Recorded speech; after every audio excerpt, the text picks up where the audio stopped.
Vadodara Lalbaug bridge નીચે મહાનગરપાલિકા દ્વારા ઘર વિનાના લોકો માટે રહેવાની જગ્યા આપ્યા બાદ પણ ફૂટપાથ પર રહીને અકસ્માતનો ભોગ બનતા શ્રમજીવીઓ.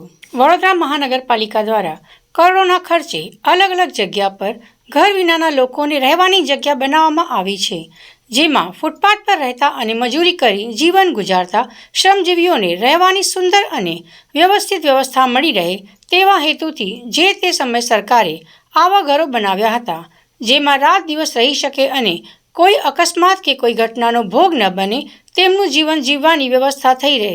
પરંતુ શ્રમજીવીઓને ફૂટપાથ પર રહેવાની આદત પડી ગઈ છે અને તેમાં પણ સરકાર કે ખાનગી મિલકતો ઉપર ઝૂંપડાઓ બનાવીને ત્યાં રહેવાની અને ધીમે ધીમે કબજો કરવાની આદત પડી ગઈ છે. તેવી પ્રવૃત્તિના કારણે શહેરના અન્ય લોકો આવા શ્રમજીવીઓથી ભારે પરેશાની ભોગવી રહ્યા છે.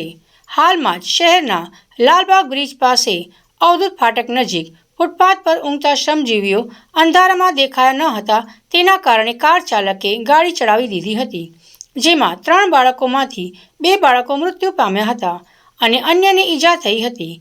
પરંતુ તેના ગુનેગાર વાહન ચાલકને પોલીસે બનાવ્યો છે. જ્યારે શ્રમજીવીઓ માટે જગ્યા ફાળવી છે તો લોકોને ફૂટપાથ પર ઊંઘવાની પોલીસે બંધ કરાવવું જોઈએ.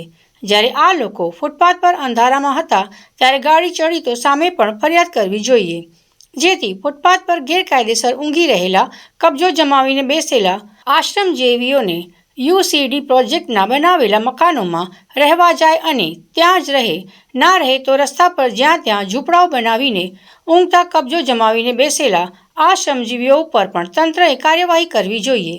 બીજી તરફ મહાનગરપાલિકા કરોડોના ખર્ચે વેરાના પૈસાનો વેડફાટ કરવામાં આવે છે અને તેમાં પણ કોન્ટ્રાક્ટર, અધિકારી, નેતાઓની ટકાવારી ચાલતી હોય છે, જેમાં વહીવટો થતા હોય છે. તેના કારણે ના કરવાના કામો પણ પાલિકામાં બેસેલા અધિકારી, નેતાઓ કરી નાખે છે અને એક વખત યુસીડીના બનાવેલા મકાનો બની ગયા ત્યારબાદ તેને જોવા માટે કોઈ અધિકારી કે કર્મચારી, નેતા જતો નથી. મોટા ભાગે બધું ખાલી જ છે એમ ને? અને પેલા રોડ પર બધા ઊંઘી રહે છે એમનું, તો એમના માટે નથી રહેતા. કેમ?